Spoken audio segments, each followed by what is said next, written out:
हे नारद जी, मेरे कोई गुरु नहीं। मैं तो भूखा देख करके किसी भी साधु संत को भोजन खिला देती हूँ।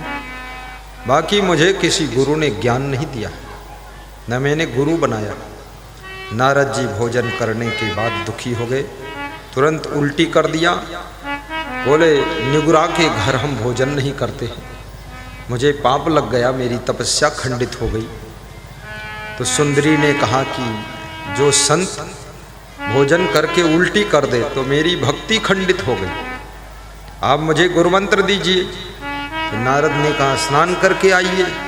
सुंदरी ने कहा सुबह स्नान कर चुकी हूँ, बार बार स्नान नहीं करूँगी, ठंडी लग जाएगी, गुरुमंत्र दे दो, आपके ज्ञान में स्नान हो जाएगी। नारद जी ने गुरुमंत्र सुनाया।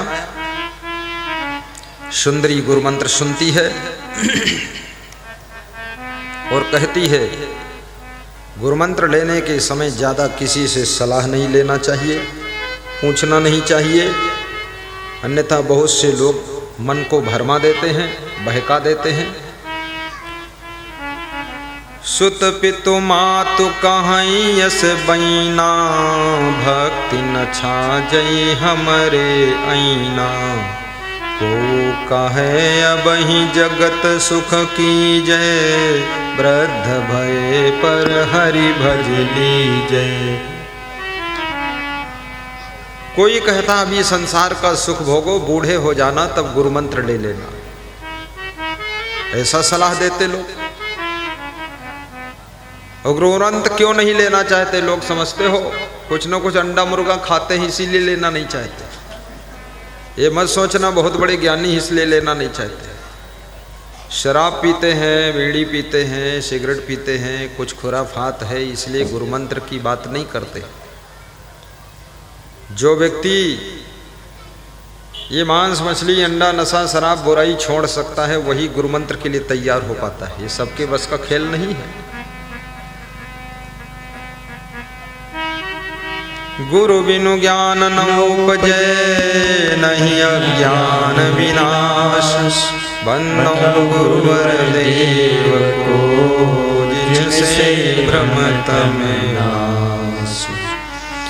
सुनि मति भ्रम जे रहे चुपाई, लीन्ह्यो काल अचानक खाई। सुनि मति भ्रम जो रहे चुपाई, लीन्ह्यो काल अचानक खाई। तास सोच को ने को न करई, हरि विमुख धौं कस दुख परई। मृतक जानि रोवई सुत नारी, रोवई स्वार्थ है तु पुकारी। सुंदरी ने कहा कि हे नारद जी, यदि मैंने गुरुमंत्र लिए बिना मैं मर गई, ये संसार के लोग स्वार्थ में रोएंगे तो जरूर, लेकिन किसी को ये दुख नहीं है कि इसकी आत्मा की क्या दशा हुई होगी। इसलिए मैं तो भक्त बनूंगी और गुरुमंत्र लूंगी। राम नाम दीजिए आप। नारद जी ने सुंदरी को गुरुमंत्र सुनाया। राम नाम सुना करके, कान फूंक करके नारद जी ब्रह्मलोक को चले गए। इधर सुंदरी का पति जब शाम को आता है, सुंदरी के गले में कंठी माला देखता है, उसको बहुत क्रोध आता है। कृष्णदत्त पंडित कहते हैं, अरे तूने कंठी माला क्यों पहना बिना मुझसे पूछे? क्यों भक्ति बन कर लिया? अरे क्यों गुरुमंत्र सुना? निकाल माला, तोड़ माला, नहीं तो मार दूंगा, तलवार तेरा काट दूंगा गला। तो सुंदरी ने कहा, पति देव एक बात सुन लो।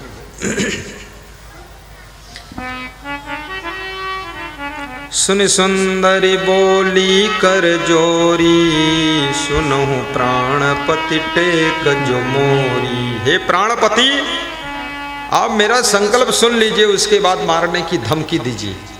मैंने कोई गलत काम नहीं किया है, आप ऐसा बोल रहे हो। चहु तन टोक टोक करि डारो, भावई नल माही यही जारो। धरती खोदि तो पिबरु देहु, तजहु न प्रण मम हे प्रिय एहू। आप मेरे शरीर के टुकड़े टुकड़े कर दो, मार दो, काट दो, आग में जला दो, धरती में गाड़ दो, फिर भी अब भक्ति नहीं छोड़ूंगी, माला तोड़कर नहीं फेंक सकती। पंडित कृष्णदत्त को संकट हो गया, ये कहाँ लफड़ा बीच में फंस गया। नारद जी आ गया, हमारे घर में एक कंठी पहन के बैठा है। असे अबला के बचन सुनी, गुण दुजर हो चुपाए, काढ़ी देओ तो जगह से मारे हत्या आए। अगर घर से निकाल दो तो जगत में हंसी होगी, और हत्या कर दो तो पाप लग जाएगा, तो क्या करूं। तो मन में विचार आया, तेहि दिन ते स्नेम सुधरई, और पति का छुआ न भोजन करई। उसी दिन से नियम बना लिया कि मेरा पति निगुरा है और मैं गुरु भक्त हूं, तो पति का छुआ नहीं खाऊंगी। तो पति को अपमान लगा, जो हमारी जूठन नित खाई, सोयब दूरिथ देत बहाई। अरे ये वही स्त्री मेरी है, मेरी जूठन रोज खाती थी, अब ये दूर से हटा देती, छुएगी नहीं, ये तो मेरा अपमान हो गया। तो पंडित जी ने सोचा कि ऊंट बैल कस जोत बिचारी, वैष्णो कंत वैष्णो नारी। ऊंट बैल की जोड़ी लगा करके खेत की जुताई नहीं हो सकती है, ऐसे अगर पत्नी भक्त है और पति भक्त नहीं है तो जोड़ी ठीक नहीं बैठती है, इसलिए मैं भी अब गुरु बना लूंगा। पति संभल गया।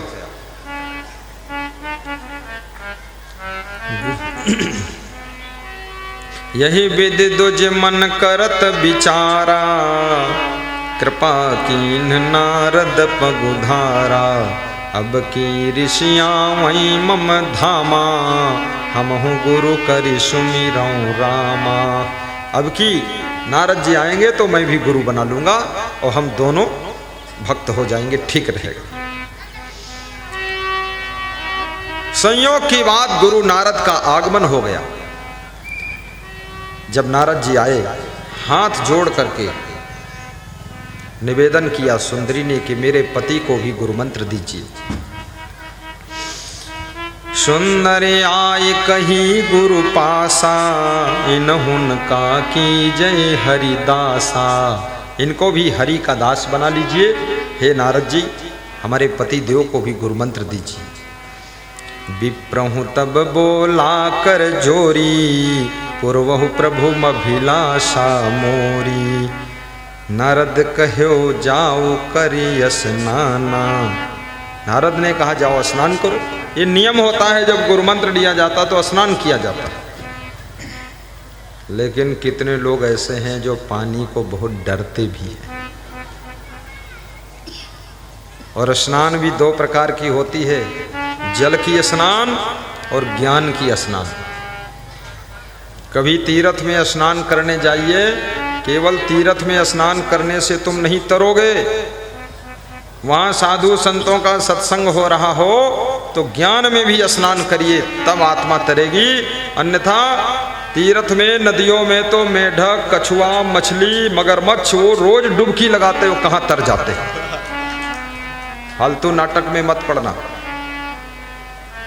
तीर्थों का महत्व है, तीर्थों में जाइए, डुबकी लगाइए, आपकी इच्छा है। लेकिन सबसे बड़ा तीर्थ, श्रेष्ठ तीर्थ सत्संग होता है। मुद मंगलमय संत समाजू, जो जग जंगम तीर्थ राजू।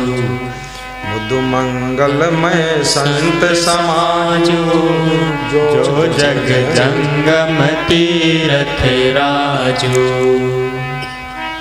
सत्संग, संत समाज, तीर्थराज प्रयागराज है।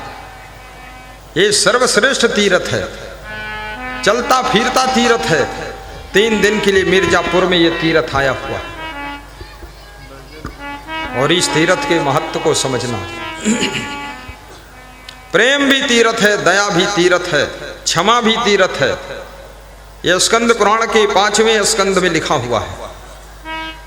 जब आप प्रेम किसी को करते हो ना, प्रेम माने प्रेम, वासना नहीं, विषय भोग नहीं, निष्काम प्रेम, वो तीर्थ का रूप लेता है। जब क्षमा करते हो, क्षमा मांगते हो, वो भी तीर्थ है, और दया करते हो वो भी तीर्थ है, दान भी तीर्थ है, और सेवा भी तीर्थ है। माता पिता की सेवा करने वाले को चारों धाम में स्नान का फल मिल जाता है।